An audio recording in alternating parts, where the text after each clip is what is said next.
મન કે એમ નથી કરવાનું, એ રીતે નથી જીવવાનું.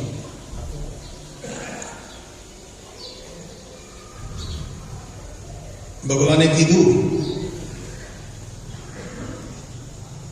ગીતામાં, અર્જુનને સમજાવે છે કે મનનું કીધું ના કરવું, ઇન્દ્રિયનું કહ્યું ના કરવું, બુદ્ધિનું કહ્યું ના કરવું, ચિત્તનું કહ્યું ના કરવું, અહમનું કહ્યું પણ કરવું નહીં. તમારો અંતરાત્મા જે કહે એ કરો.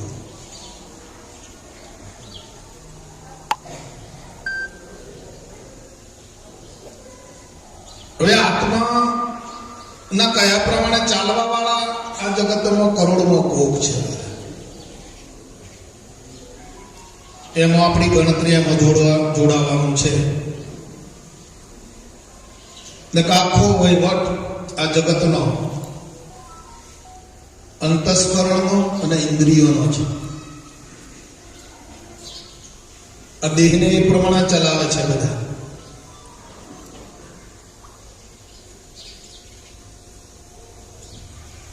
આ શરીરનો જે વહીવટ છે ને એ અંતસ્કરણ અને ઇન્દ્રિયો ના વેગથી જીવન જીવ્યા કરે છે. ખ્યાલ રાખજો બધા.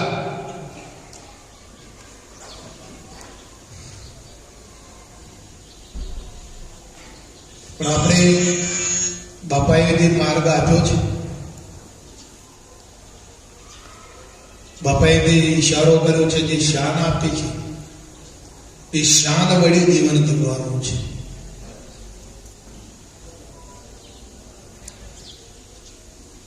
બાપાનો બોધ મળ્યો, એમનો યોગ થયો, અને જો જીવન ના બદલાયું તો કાંઈ નહીં. પછી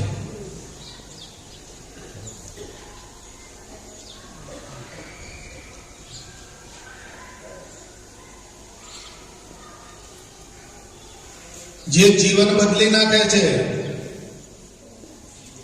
અને જે જીવન પ્રભુમય કરી લે છે એ પ્રભુને પ્યારો લાગે છે. પ્રભુમાં એ ભળે છે.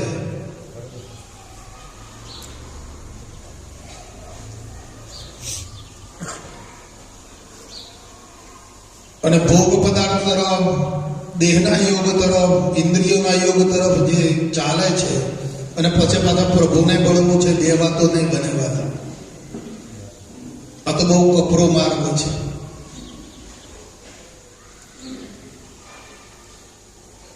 આ બાજુએ લાભ લેવો છે, આ બાજુએ લેવો છે, એ તો હરગીજ બનવાનું નથી. તો આ સત્સંગમાંથી નિશ્ચય કરીને બરાબર પાકા થઈ જાઓ. કઈ તરફ જીવન જીવવું છે?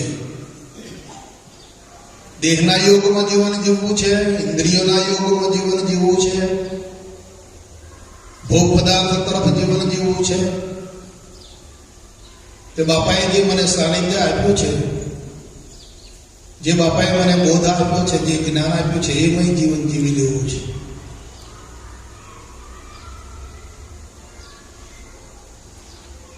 નિશ્ચય કરજો. નિશ્ચય તમારે કરવાનો છે. બાપુજી કહે છે કે દુબદામાં દોનું ગઈ, નહીં મળી માયા કે નહીં મળ્યા રામ. આ સંસાર में आए के हो नहीं एक काम.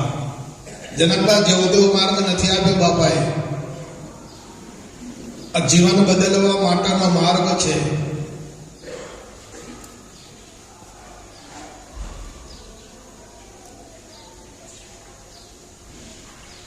સંયોગોમાં, ભોગોમાં તો આખું જીવન આ બધા જેટલા 84 લાખ યોનિના જે જીવાત્માઓ છે ને એ બધા જીવી રહ્યા છે.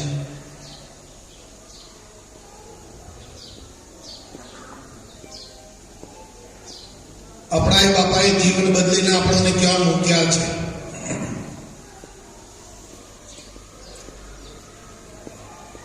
એ રીતે જીવન જીવવાનું છે.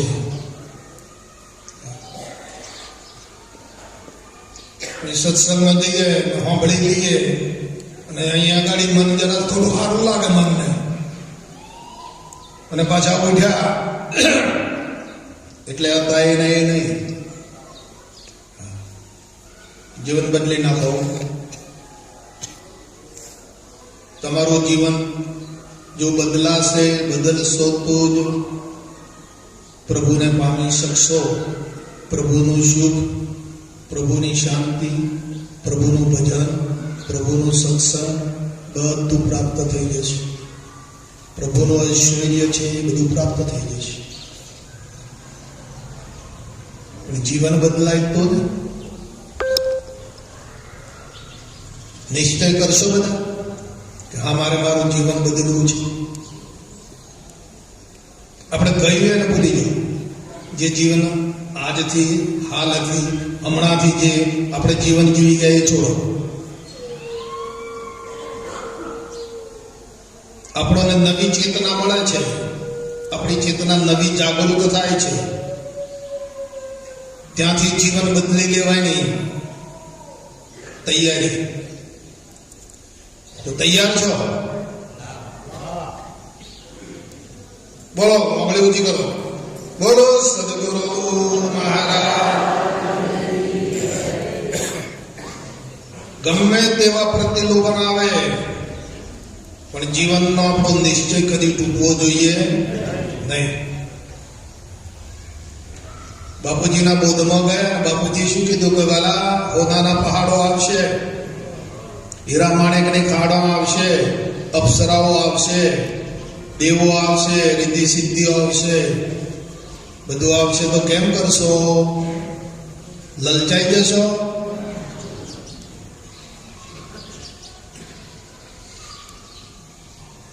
તો તે દાડે તો આપણે બોધ લેવો હતો તો ના પાડે, નહીં લલચાઈએ. અને આજે કેમ છે જીવનમાં? કઈ બાજુ આપણું જીવન વહી રહ્યું છે?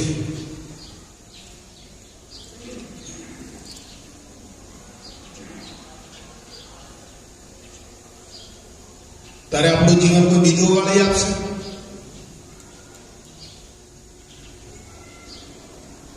આપણી ચેતનાની અંદર સૂક્ષ્મ શક્તિ પડેલી છે.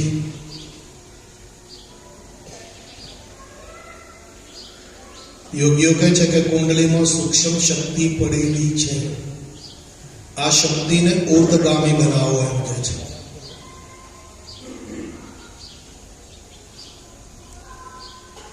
તો આપણે આપણામાં રહેલી જે શક્તિ છે ચેતનામાં, એ શક્તિને અમે ઉર્ધગામી બનાવીએ છીએ.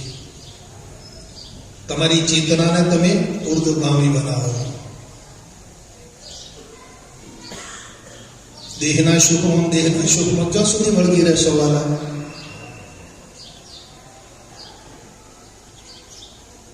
તમે કેટલાય જન્મો જીવી આવ્યા છો અને આ દેહનું સુખ તો તમે અનેક જન્મોમાં ભોગવી આવ્યા છો.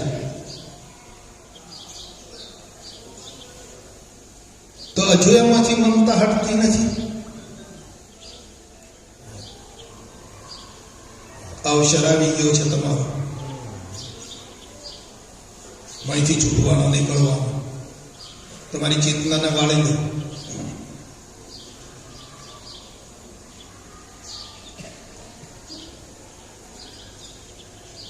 બાપુજી કહે છે, એમના પદમાં લખે છે,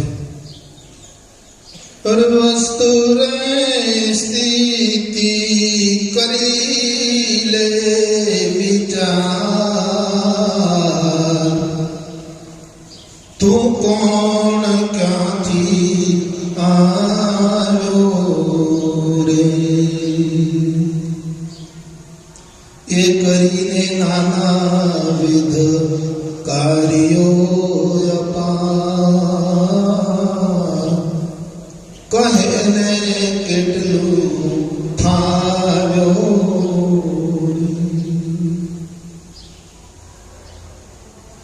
કેટલું ફાવ્યો તું ફાવ્યો કે નુકસાનમાં ગયો છે? તારા ધંધામાં તને અહીંયા જીવન જીવવામાં, ભોગોમાં, ઇન્દ્રિયોમાં, દેહના સુખમાં તે જે આ ધંધો કર્યો અહીંયા આવીને, એમાં તારે નફો થયો કે નુકસાન થયું છે? સર્વૈયું કરો.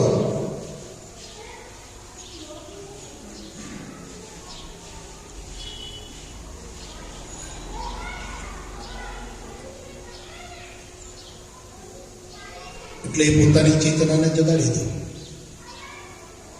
કાંઈ આમાં માલ છે નહીં, કાંઈ પણ ફાવટ છે નહીં વાળા. કદી સુખ એ ટક્યું નથી, નથી ને નથી. હમણાં ચાની કેટલી મૂકી એટલે ફડાક દઈને મન દોડ્યું. સત્સંગ છોડીને, ભજનનો આનંદ છોડીને આ મન તો આવો છે, ભોગોમાં જ રાજી રહેલું છે.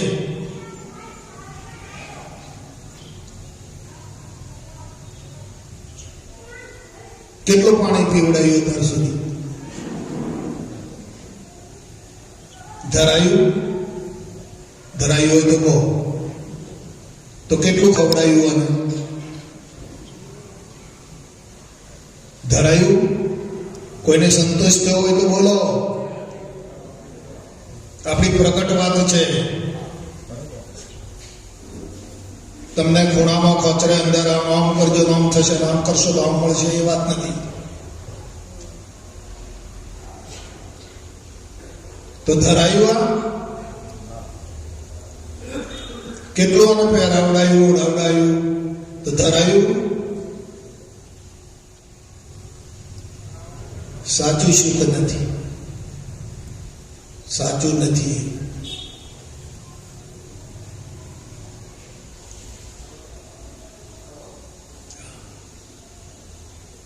સાચું સુખ તો તુજને શોધે છે, તને ખોળે છે.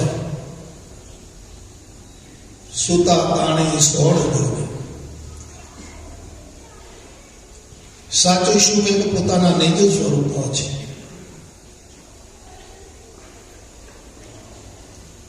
જીવન ગુરુમય બનાવી દો, પ્રભુમય બનાવી દો. સુખ તો ત્યાં પડેલું છે.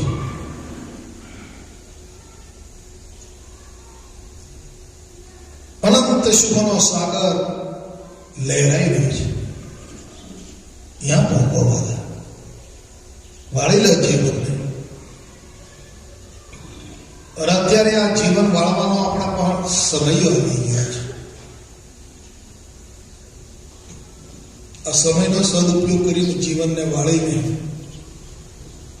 ગુરુ ચરણમાં મૂકી દો. આ જીવનને અને પોતાનું જીવન ગુરુને સોપરત કરી દો. સોપરત કરીને આવ્યા છો પણ લક્ષ્યમાં નથી. તમે કુરબાની કરી દીધી છે તમારા જીવનને ગુરુ ચરણોમાં જઈને.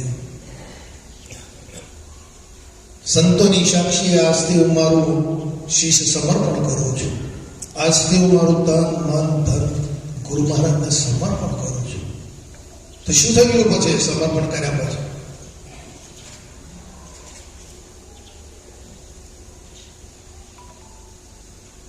કેમ ફરી જાય છે ચિત્તમાંથી આવા?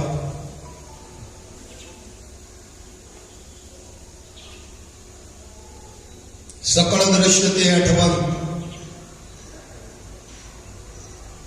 અથવા જાણો સ્વપ્ન સમાન. એ કહીએ જ્ઞાનીની દશા, બાકી તો વાચાળ જ્ઞાન. મુખ સે જ્ઞાન કથે પણ અંતર છૂટે નહીં મોહ. એ પામર પ્રાણી, પામર કોણ છે? એ પામર પ્રાણી માત્ર કરે છે જ્ઞાન માત્ર. શું કરો? આ જ્ઞાન શું વસ્તુ છે વાલા? જ્ઞાનને યથાર્થ સમજો.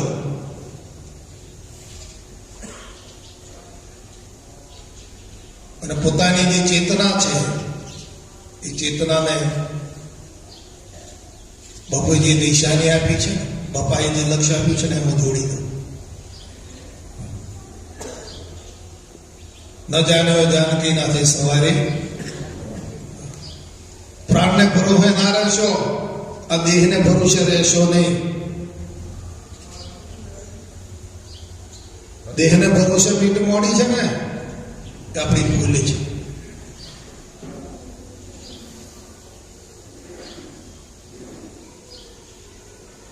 એટલે દેહને ભરોસે રહેશો નહીં. આ તો પાણીનો પરપોટો છે, ફૂટ્યો કે ફૂટામાંથી જાય છે, અલ્પ છે. આ પ્રાણ આવજા કરે છે, કદાચ નીકળી ગયો તો વળતો ના આવ્યો તો. એટલે પ્રાણને ભરોસે રહેશો નહીં, દેહને ભરોસે પણ રહેશો નહીં.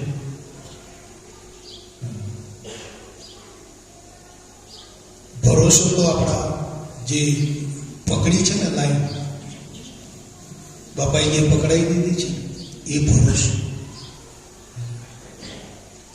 એ પકડી બાબા.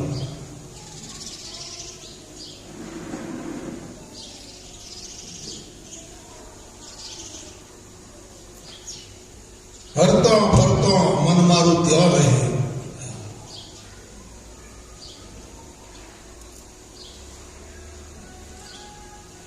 ગુરુએ બોધ આત્મ જ્ઞાન આપ્યું.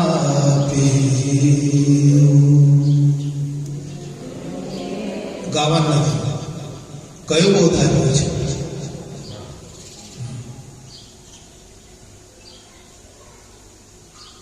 શું આપ્યું બોધમાં?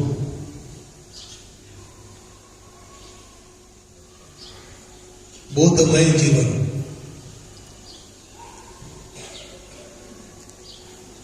અને જીવન જ્યારે બોધમય થઈ જશે, હે મારા ઉરમો ઉપજો આનંદ બલિહારી ગુરુદેવની.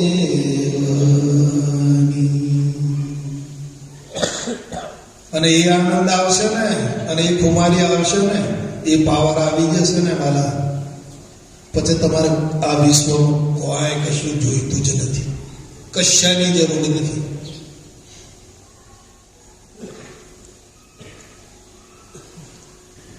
पहले बना प्रारब्ध और पीछे बना शरीर. तुलसी ही अचरज है कि क्यों ना रखे मंदिर.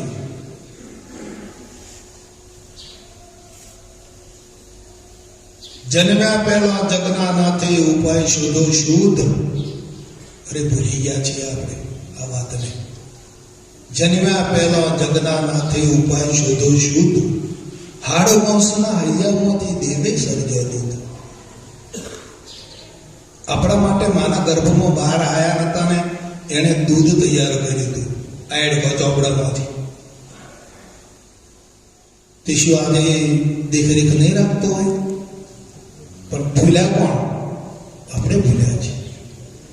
પ્રભુમય બનો.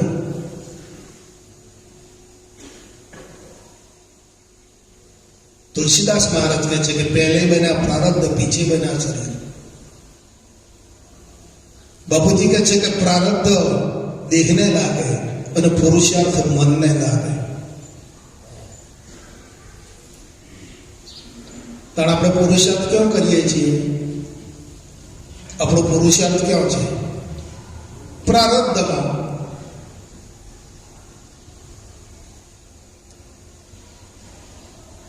મેળવવા, કમાવા, પેદા કરવા, ભેગું કરવા, અહીંયા પુરુષાર્થ કરીએ છીએ આપણે.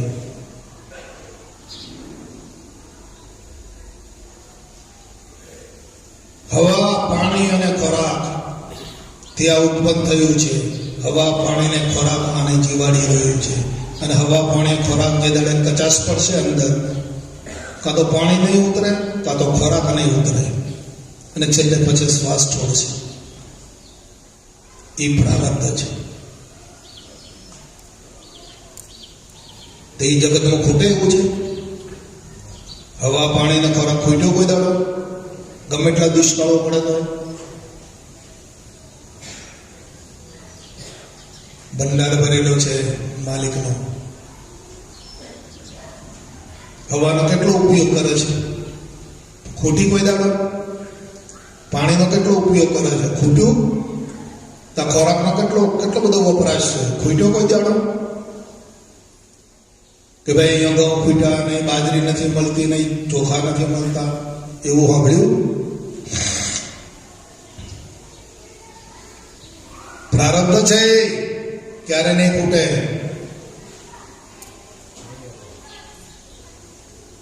પણ આ મન અવળ ચંડાઈ ચડ્યું છે ને, મનની જે અવળાઈ છે ને, મન અવળું ચાલી ગયું છે ને, પુરુષાર્થ કરીને મનને ઠેકાણા પાડી દો, મનને જોડો. આપણે પુરુષાર્થ મનમાં કરવાનો છે.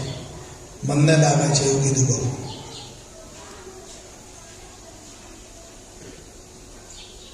આપણે તો ચિંતા રોજ ઉઠાને વીરજીભાઈ હું કર્યું, કેમ કર્યું, હું કરીને પૂરું કર્યું, છોકરા હું કરી, ક્યાં વળી ગયા છીએ જો. હે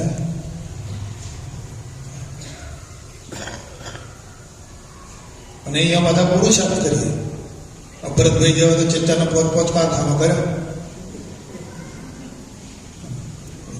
અને હજુ પાછા મને કહે છે કે બાપુ તમે આ પેલો પ્લાયવુડનો કારખાનો નાખો છો કે અને એ કરવું છે. સારું કરો તારે.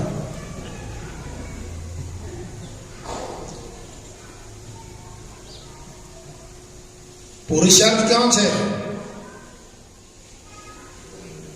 આ જીવનને સફળ કરી લેવાના. આ મર્યાદા માટે છે. આ બેઠું એ 5, 25, 50, 2, 60, 70 કોના એંડા આવી જાય. 70 પછી કશું નહીં.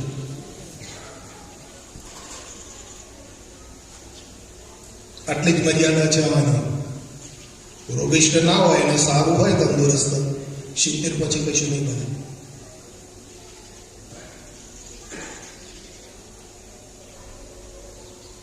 પુરુષાર્થ બરાબર સાધીને આ જીવનને સફળ બનાવી લે.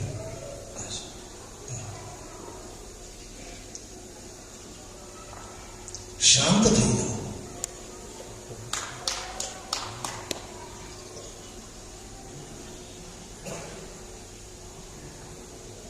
વિરામ પામી જવાના.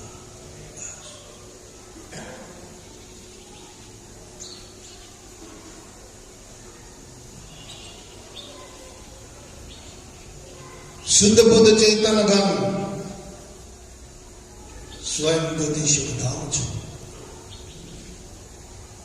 બીજું કહીએ કેટલું કરે વિચારતું તો. સ્વરૂપ કેવું છે? શુદ્ધ બુદ્ધ ચૈતન્ય ગમે છે, સ્વયં જ્યોતિ શુદ્ધામ છે.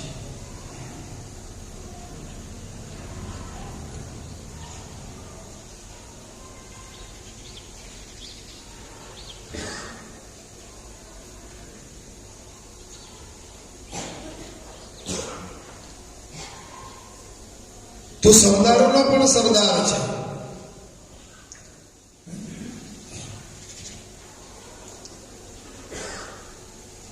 બધું કે છે તું તો એવો છે કે સરદારનો પણ સરદાર છે.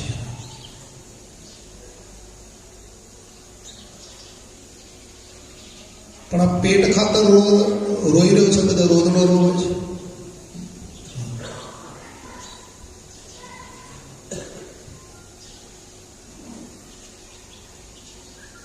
તો આ ગુલામીનો વળગી ગયો, દેહની ગુલામી. પોતે ચેતન શુદ્ધ બુદ્ધ ચેતન ગણ છે અને આ દેહની ગુલામીમાં વળગી ગયો. અરે હે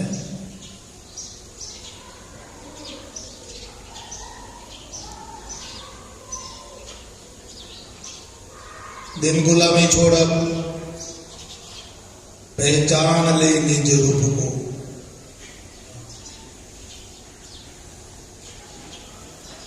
अचल राम तो ब्रह्म है. अचल राम कहते तो ब्रह्म है. गलफत में सो रहा.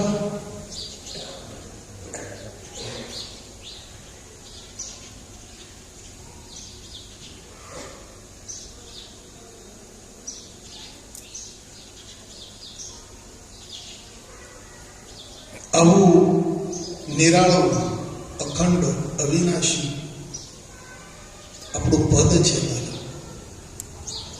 તો આપણી ઉર્જાને આપણી ચેતનાને આ પદમાં લગાડી લો. આ એક અવસર આવી ગયો છે આપણે આ બાપાની કૃપાથી એક આયોજન થઈ ગયું આવું, અને આપણને બાપા ખ્યાલ અપાવવા માટે આપણને એમની પરામણી આપી રહ્યા છે.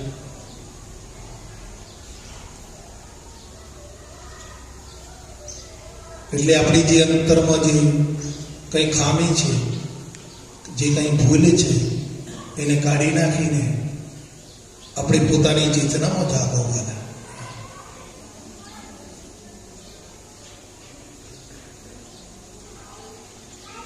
મહાસુખિયા થઈ જશો, સુખિયા નહીં, મહાસુખિયા થઈ જશો.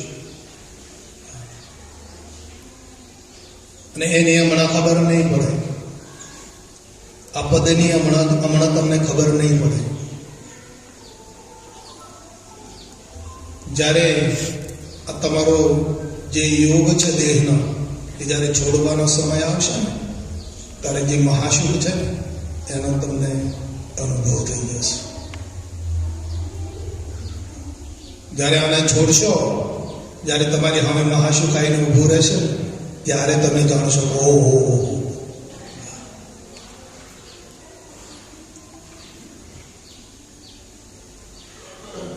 એ સુખનો અનુભવ ત્યારે થશે. અને એ સુખને પ્રાપ્ત કરવા માટે હમણાંથી આપણો વળગાડો હોવો જોઈએ, હમણાંથી આનો લગાવ હોવો જોઈએ.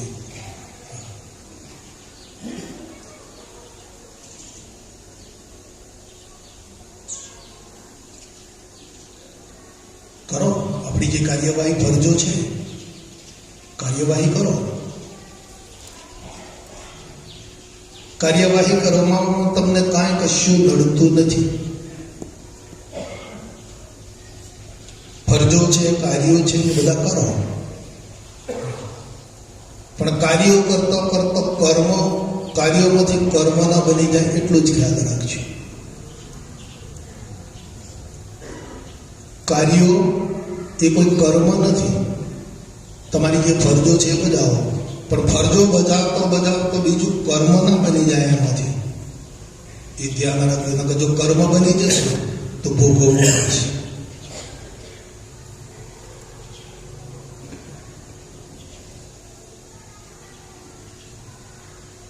દૂધનો ધંધો કરતા હોય, ભેંસ દોતા હોય તો દો, 2-4 લીટર વેચતા હોય તો વેચો. એમાંથી એ તમારી ફરજ છે, કાર્ય કરી રહ્યા છો. પણ જો અંદર પાણી રેડ્યું અને પેલા હમાવાળા ના આવ્યું તો કર્મ કર્યું કહેવાય છે. ખ્યાલ રાખો.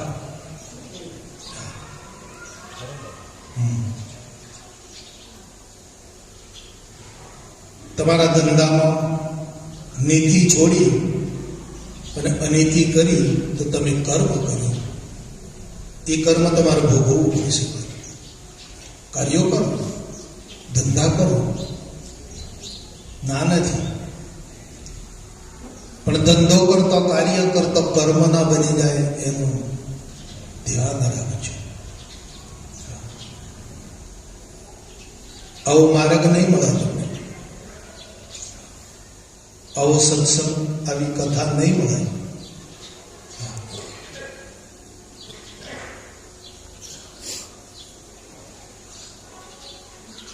અને કર્મ ના બની જાય એટલા માટે બાપાએ 7 પ્રતિજ્ઞાઓ આપી છે કે કર્મ બની ના જાય આપણાથી.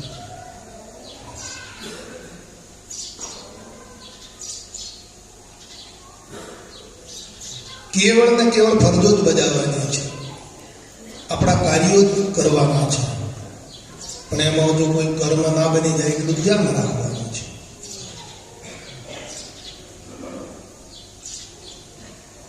આ જીવનને જીવી જાઓ, આનો આનંદ બરાબર તમે પ્રાપ્ત કરી લો આ અવસરમાં.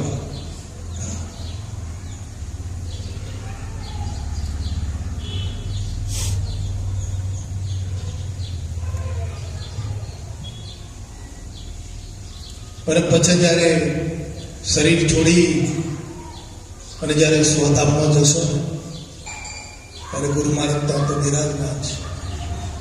કહેશે કે વાહ રે વાહ, બાપુ ખુશ થઈ જશે. હા,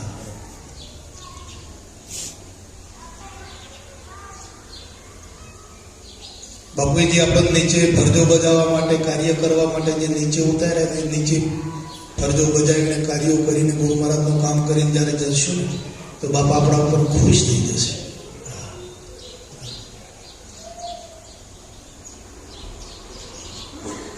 પછી વળતા જન્મ મરણમાં નહીં મોકલે બાપા.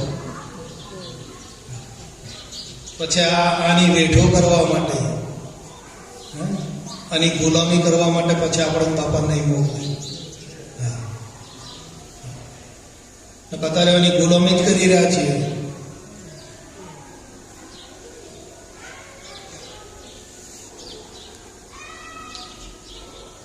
રોજ ઉઠ્યાના સવારમાં શું કરીએ છીએ? નવડાવવાનું, ધોવડાવવાનું, બ્રશ કરાવવાનું, કપડો ધોવાનું, ગુલામી જ કરીએ છીએ. કચરો કાઢવાનો, પોતો કરવાનો, રાંધવાનો, વેઠ જ કરી રહ્યા છીએ, નકલી ગુલામી કરી રહ્યા છીએ. પછી બાપુ આપણને આ ગુલામી નહીં આપે. એમના સુખમાં, એમના તેજમાં આપણને સમાવી દેશે. હવે તમે કાયમ અહીંયા જે પાંચમો પદ છે ને, વ્યાપક પદ, એમ અહીં જ રહો એમ કહી દો. નકર જો ખોમી રહી જાય પાછા આવશે, પાછા મોકલીને જાઓ, હજુ બાકી છે કરી આવો.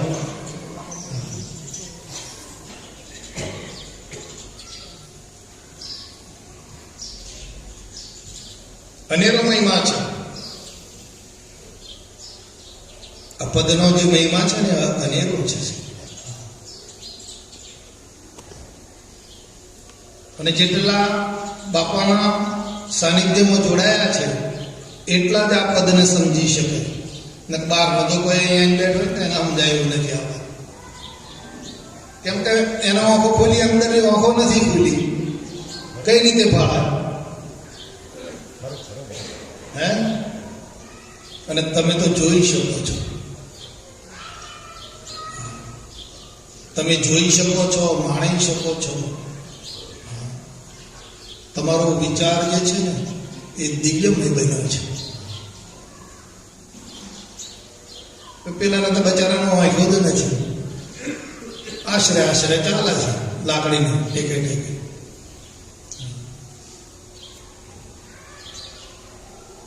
જ્યારે બાપાએ ભીતરની આંખો ખોલી નાખી છે, દિવ્યતા પ્રાપ્ત કરી દીધી છે આપણે.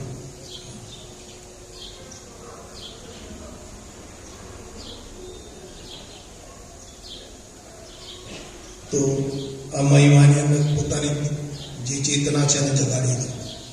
બસ જ્યારે પોતાની ચેતનાને વાળશો અને જ્યારે લગાવશો ચેતનાને, ત્યારે તમને સત્સંગ વગર ચેન નહીં પડે.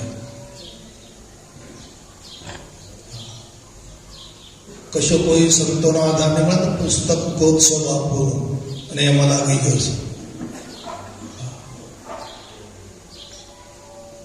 અને વાટ જોતા રહેશો કે ક્યારે સત્સંગ મળશે આપણને, ક્યારે આપણને આ સભા મળશે અને આપણે જઈએ ને આ લાવો લઈએ. એવું થઈ જશે જીવન.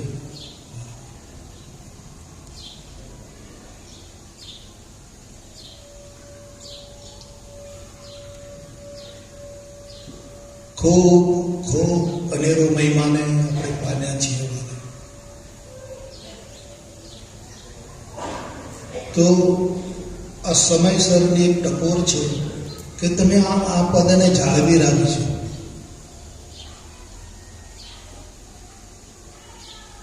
અને બીજી કશી કોઈ ચિંતા કરતા નહીં. કોઈ ચિંતા ના કરતા, ખાલી કેવળ આ પદને હાચવવાની ચિંતા કરજો. એમ જ લાગાઈ રહેજો. છોકરો હું કરીએ ને, કેમ ભણીએ ને, કેમ કમાઈએ ને, બધા એમનો પ્રારબ્ધ લઈને આવેલા છે. એમને નથી આવ્યા. એ સમયસર એમને બધું પ્રાપ્ત થઈ જશે, મળી જશે.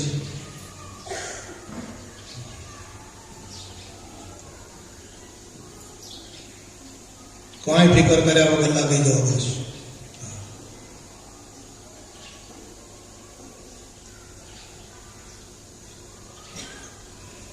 હું અખંડ એક નિત્ય ચિદઘન અવિનાશી.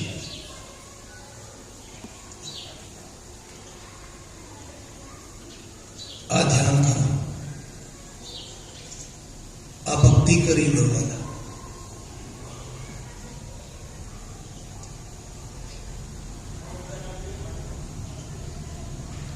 जब मीटे कल्पना, जब मीटे कल्पना जल्पना तब वस्तु तेने पाई.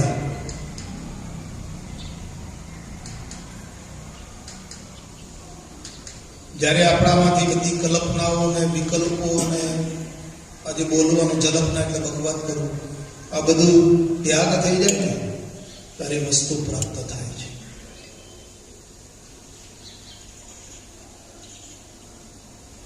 બાપુ કહે છે કે જબ મીઠી કલ્પના તબ વસ્તુ તેને પાઈ.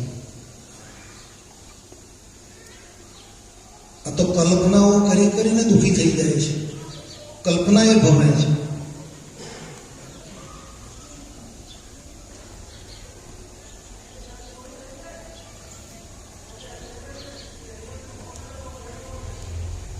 કલ્પનાઓમાંથી છૂટવું. કલ્પનાઓ શાની છે? મોહ. જે મોહ આપણી જે વૃત્તિ મોહાકાર થઈ છે એની કલ્પનાઓ છે.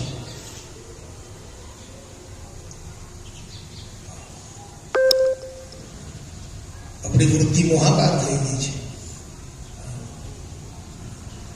અજ્ઞાનમાં ફસાયેલી છે અને એની કલ્પના છે. જો વૃત્તિ શુદ્ધ થઈ જાય અને ચેતનામાં લાગી જાય, આત્મામાં લાગી જાય તો કાંઈ છે નહીં.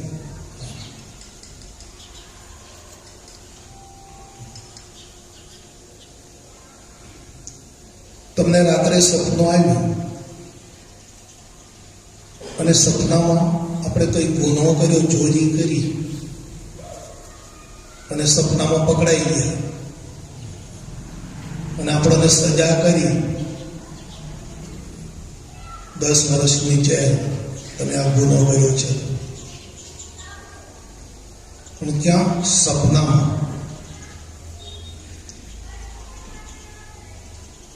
પાંચ વર્ષ સજા કાપી નાખી સપનામાં, સપનામાં પછી આંખો ખોલી ગઈ.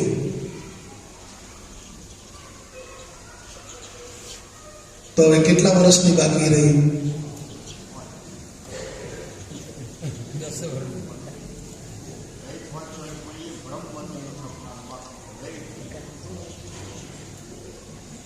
રહી સજા? આંખો ખોલી ગઈ તો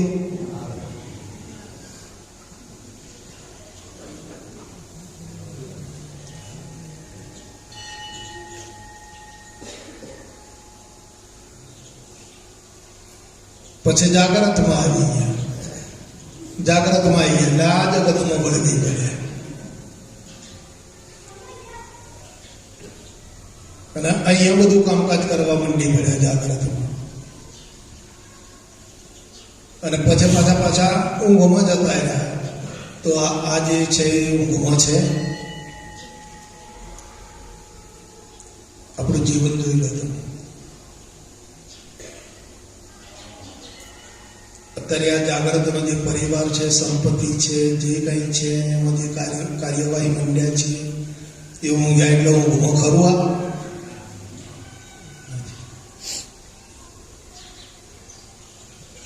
તારે જાગ્રત જે ઊંઘમાં હતું એ જાગ્રતમાં આવ્યું. ઊંઘમાં સપનું હતું અને સપનામાં જે કંઈ આપણે લેવડ દેવડ કરી એ જાગ્યા પછી એ છે. તો આ કેવું છે જીવન?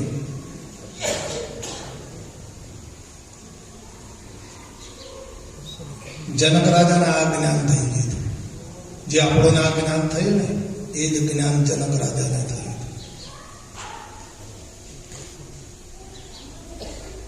કે તારા ચેતન સ્વરૂપમાં જાગ્રતનું જગત ભાસે છે એ નથી. જો હોત તો ઊંઘમાં રહેવું જોઈતું. અને જે ઊંઘમાં છે, સપનામાં છે એ પણ તારામાં નથી. વિરજીભાઈ આટલો જ હિસાબ લગાવવાનો. બહુ લોબુ હાલવા દે તો પાર આવે એવું નથી.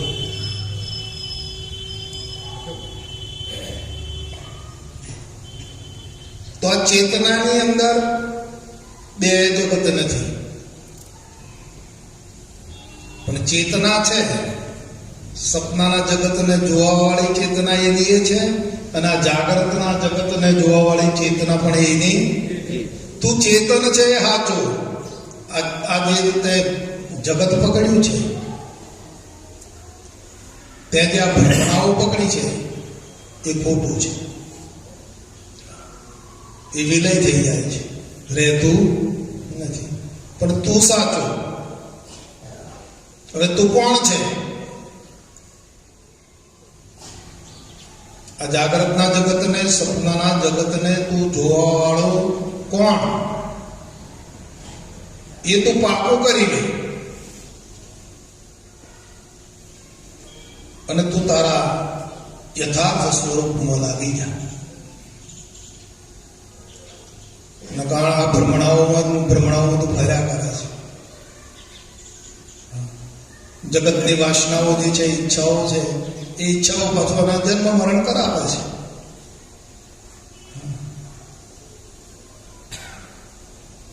પણ તું પોતે જાગી જાઓ. પોતે કોણ છું?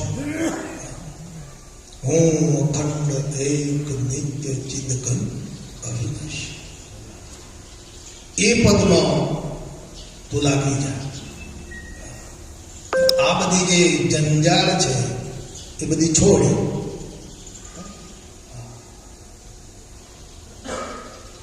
જાગૃતમાં પણ નામરૂપનું જગત છે, નામરૂપનો ટંટો છે,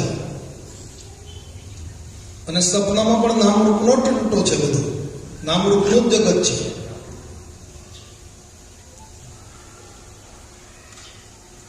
આજે આ બધો જથ્થો તમને દેખાઈ રહ્યો છે એ નામરૂપ સિવાય બીજું કઈ છે? પદાર્થનું રૂપ અને પદાર્થનું નામ.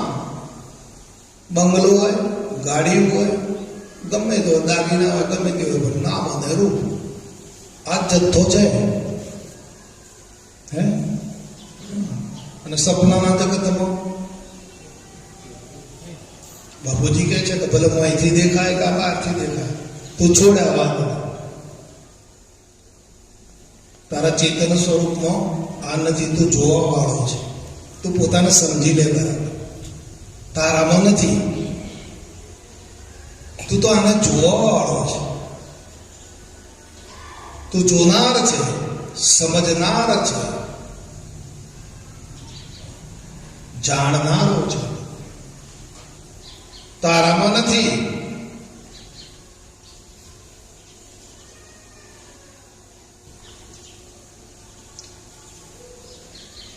આ પદ આપ્યું છે. એ સાધના કરી લો, એ ધ્યાન કરી લો. એ નિજ ભક્તિ છે. નિજ ભક્તિ વિના રે ગવા જન્મ પસ્તાએ ગો. સબ ही मिलो संसार अभमर उड़ी जाएगो.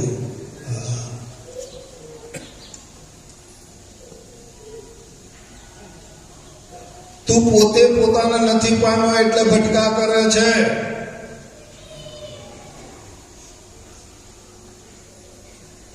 આ ફરવાનું કારણ શું? ભટકવાનું કારણ શું?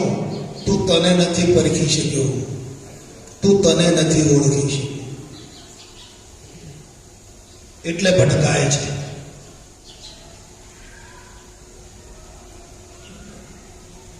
આ વિશ્વનો જોનારો જે છે એ વિશ્વથી અલગ વિશ્વમાં છે. નક્કી કરી લો. આ દેહ છે આપણે જોઈએ છીએ, તો આ દેહને જોનારો દેહથી દેહમાં છે, બહાર છે, કયો છે? અલગ છે. તમે ભેગો છે. જનકબા બહુ મોટી વાત છે. દેહ દેખાય છે. દેહ ઉપર કેટલો રાગ છે, આ દેહ ઉપર કેટલો પ્રેમ છે. તો એ પ્રેમ કરવા વાળો, રાગ કરવા વાળો, જોવા વાળો એ દેહમાં છે કે અલગ છે? દેહથી ક્યાં છે?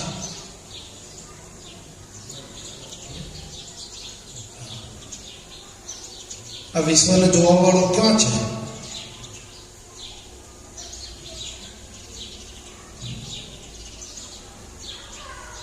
અંદર ચોંટી જાય છે જોતો જોતો. એને એનું કાર્ય જોવાનું છે. જાય છે જોવા, પણ અંદર ફસાઈ જાય છે. ધ્યાન રાખો.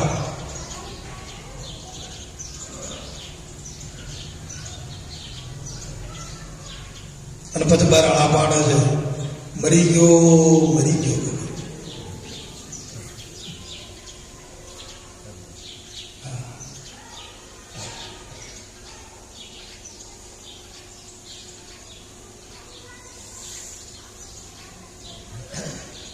તો આ દેહ પડી જવાનો કે રહેવાનો? બોલો, આજે નક્કી કરી લો, આપણે બધા નક્કી કરીને નિરાય. તો આ દેહ પડવાનો કે રહેવાનો? પડવાનો. તો હવે તમને ભય ખરો? કેમ? તમે જોવા વાળા છો. તમને શાનો ભય?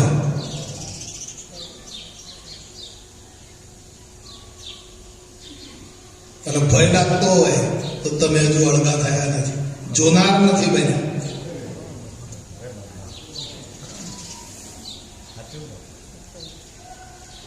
મરવાનું કેવડું મોટું દુઃખ છે. હવે લાગે છે મરવાનો ભય?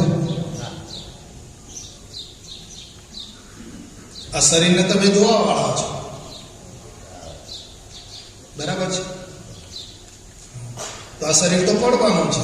તો આ શરીર પડી જાય એમનો તમને ભય ખરો? જોવા વાળાને કોઈ ભય નથી. પણ આ બધું દુઃખ હોય રહ્યું છે. આ ભયમાં ભય બેઠો. કાંઈ આ પદાર્થ કોઈ ચેતનમાં છે જ નહીં, પણ ભાગ તો જોતો જોતો ચોંટી ગયો છે અંદર. એનો ભય છે. અને જ્યારે નિર્ભયતા આવશે ને, ત્યારે જ આત્માનો રંગ ચડી જશે.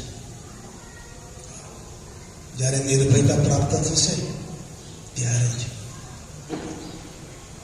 ત્યારે આત્માનો રંગ ચડી જશે. ત્યારે આ બધા રંગો જે ચડી ગયા છે ને, એ બધા ભૂલાઈ જશે.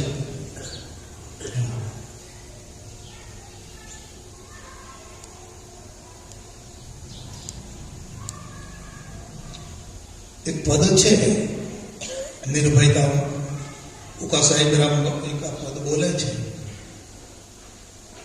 બહુ સમજ જેવું પદ છે. દીપચંદી છે. અને ભાવે તો વગાડી દો, પછી મને એકલા બોલવા દો.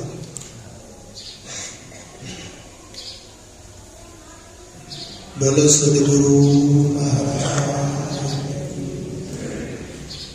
બાપુજી પાસે અમે જતા ને, ત્યારે બાપુજી કહેતા અમને કે વાલા હોશિયાર છો ને, એમ કહેતા. જો કે બાપુના અનુયાયીઓ જે બેઠેલા હશે એમને ખબર હશે. બાપુજી આ એક શબ્દ બોલતા કે વાલા હોશિયાર છો ને, ત્યાં તો પાવર આવી જાય એટલે કેવું અંદર, હા બાપા હોશિયાર છીએ, બેસતા રહ્યા બધા.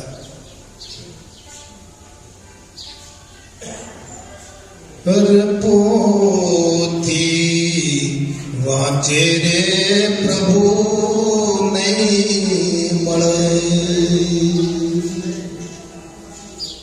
અને ખોજો આપ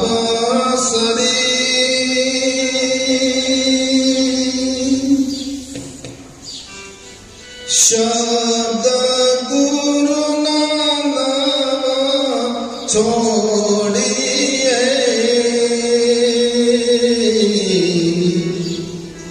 અવસર નહીં આવે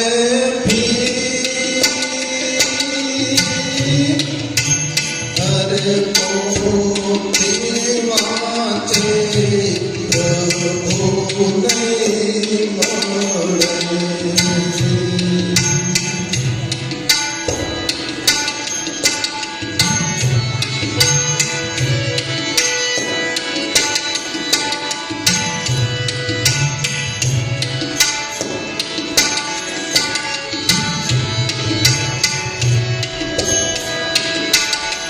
હરે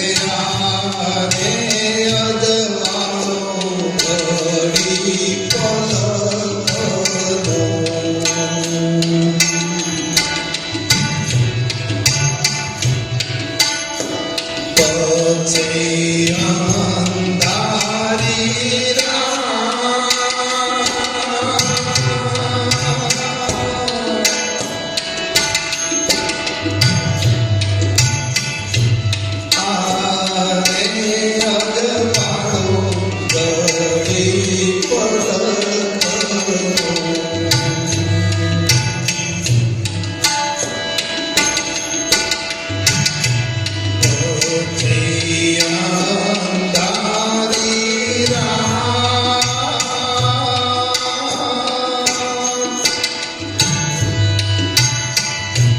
એ દોરે વિના ભીડ પણ ભાગશે.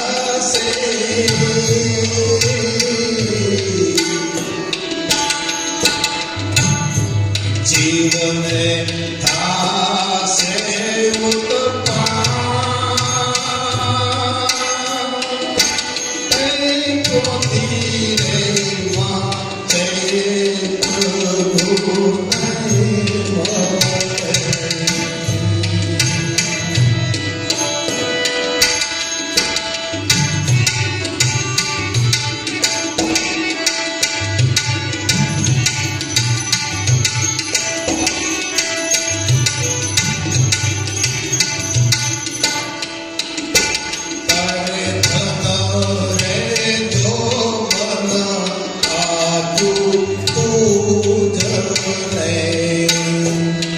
સંપત્તિ આપી જરૂર.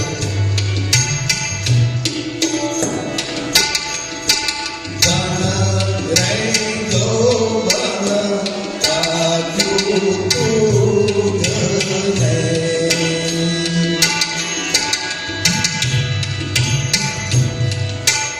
વિચાર્યા નહીં દુઃખદાતા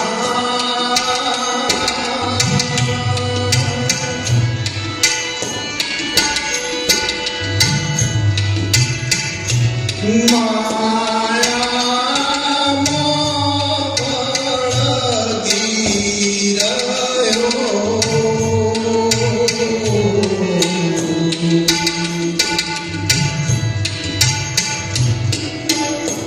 અંતે થયો રે ભુવા પોતે વાતે પ્રભુ નહીં મળે.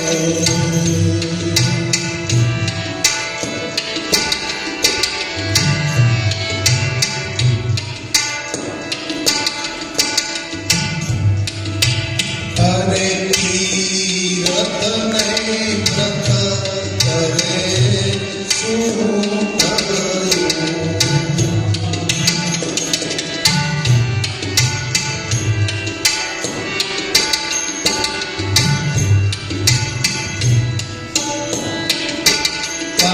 તીરથ નહીં વ્રત કરે શું કર્યું.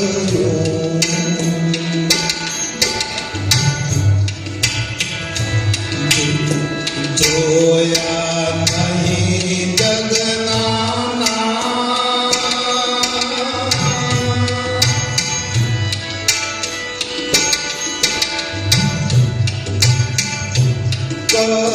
કર્મના કષ્ટ કર્યા નહીં.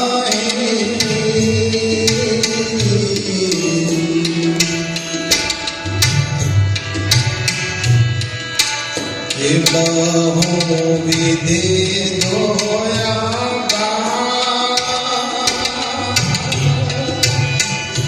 પોતી વાતે પ્રભુ નહીં મળે.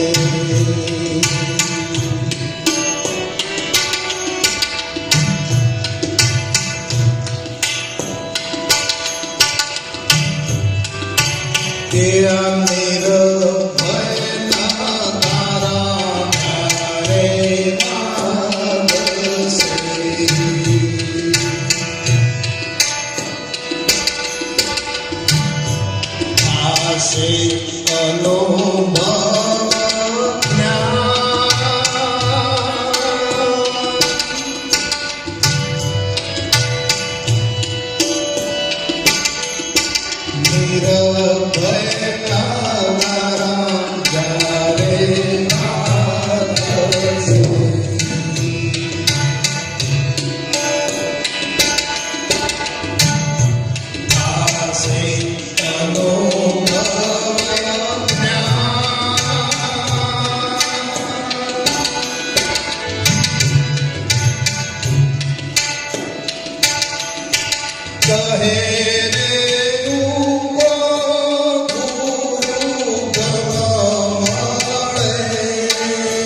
મોટી વાત પ્રભુ નહીં મળે. ઓજો આપ સરી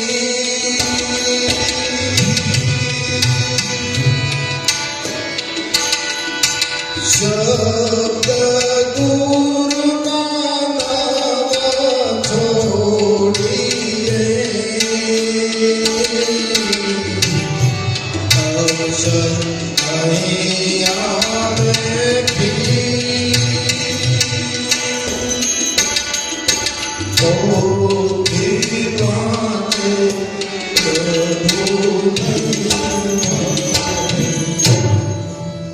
સદગુરુ હું જોનાર છું આખા વિશ્વને. હું એક જાણનાર છું. વિશ્વ મારામાં નથી. મારા પ્રકાશથી આ વિશ્વ પ્રકાશે છે. આ સ્થિતિ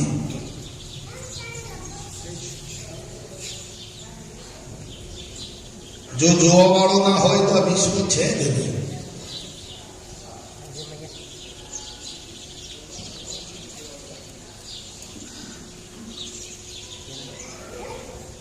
મારી ચેતનતાને ઓળે આશરે ઇન્દ્રિયો તન મન ચેતન વત દેખાય.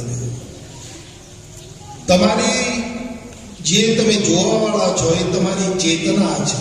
તમે પોતે ચેતના છો. તમારી ચેતનતાને લઈને બધું ભાષ્ય છે.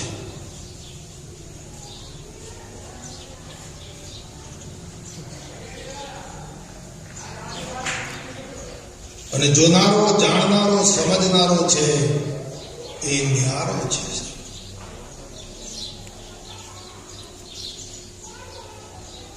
એમાં વિશ્વની આટલી અઢળક સંપત્તિ પડી છે પણ એનામાં નથી.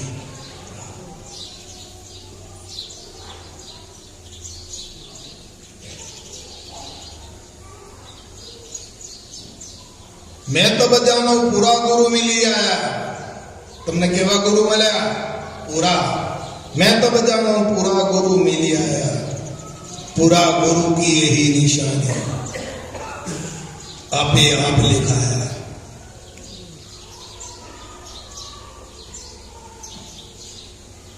તમારાથી આ વિશ્વમાં બીજો કોઈ છે જ નહીં છે. જોનારથી વિશ્વમાં બીજો કોઈ છે નહીં.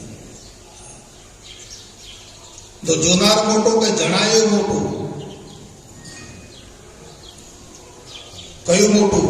તમને જે જણાઈ રહ્યું છે એ મોટું છે કે જોનાર મોટો છે?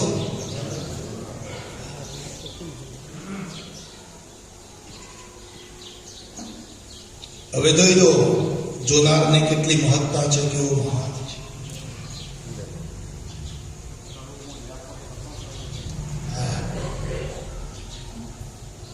तो मैं तब जानो पूरा गुरु मिली आया. पूरा गुरु की यही निशानी અને આપે આપ દેખાય.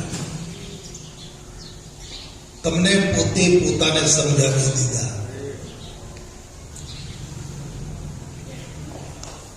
આપે આપ દેખાઈ દીધા. પણ કેવા છો આપ?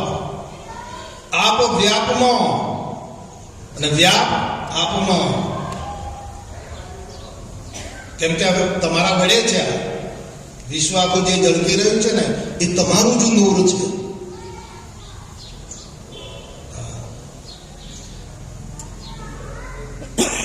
તો આપ વ્યાપમાં અને વ્યાપ આપમાં दूजा ही भरम बेटा है.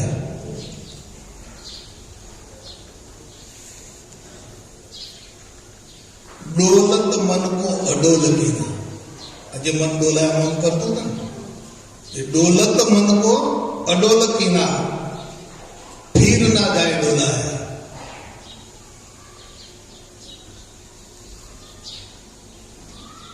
मैं तब जानो पूरा गुरु मिली है.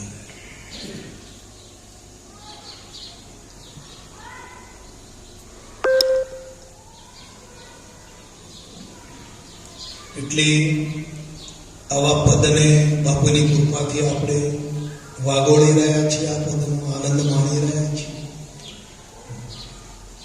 અને આજે અમૃત ધારા છે એ જે રાધા છે કૃષ્ણની અમૃતધારા છે ને, કૃષ્ણ બાપુ છે અને એમની આ રાધા છે, ધારા છે. તો આપણે આ આનંદ માણી રહ્યા છીએ અને આપણી ચેતનાને એમાં જોડી રહ્યા છીએ. તો સદંતર માટે પ્રયાસ કરવો પડશે, પ્રયત્ન કરવો પડશે. માયામાં કેટલો પ્રયત્ન કરીએ,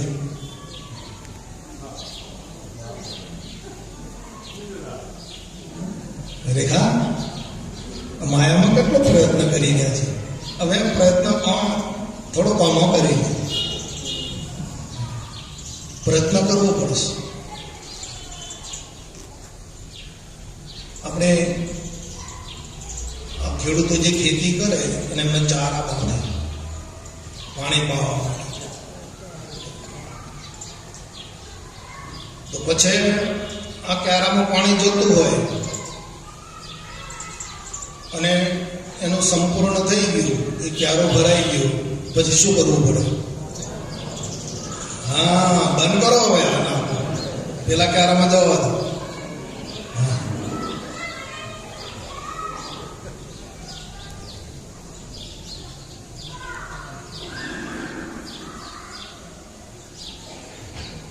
મંદડાને વાળે તો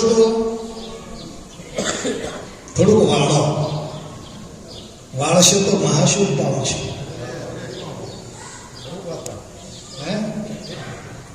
મનને વાળી દો, જો વાળશો ને મહાશુભ પામી જશે.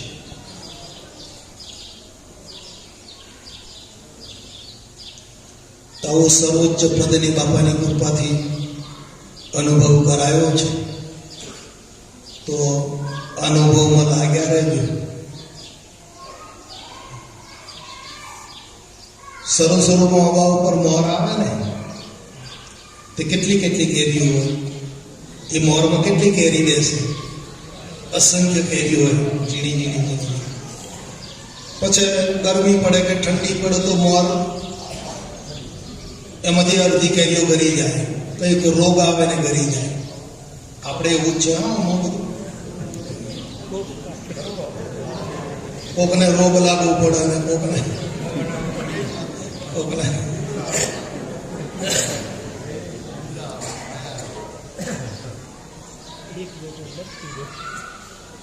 પછી એમ કરતા કરતા એ ઝીણી ઝીણી હોય ને એનો વિકાસ થાય, મોટી થાય.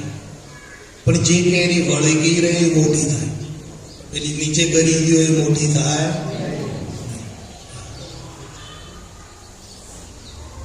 પછી ઢેખાડા સહન કરે લોકો, તો એને તોડવા માટે પાડવા માટે ઢેખાડા મારે.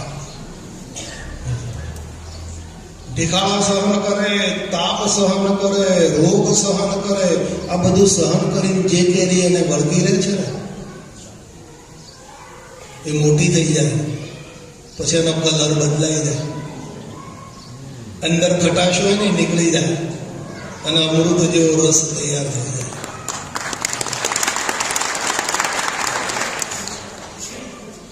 વળગી રહેજો, વળગી રહેજો. એક દાડો એવો આવશે કે અમૃત જેવો રસ અંદર તૈયાર થઈ જશે.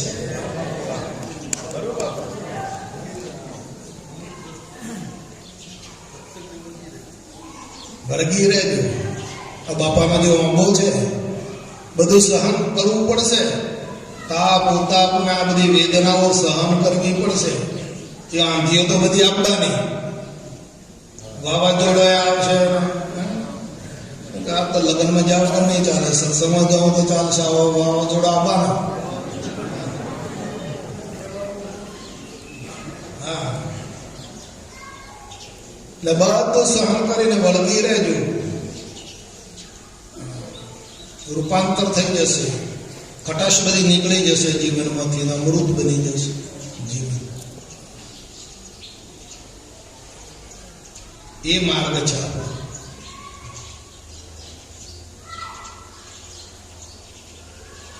હવે હું લખુ દાદાને વિનંતી કરું જરા કે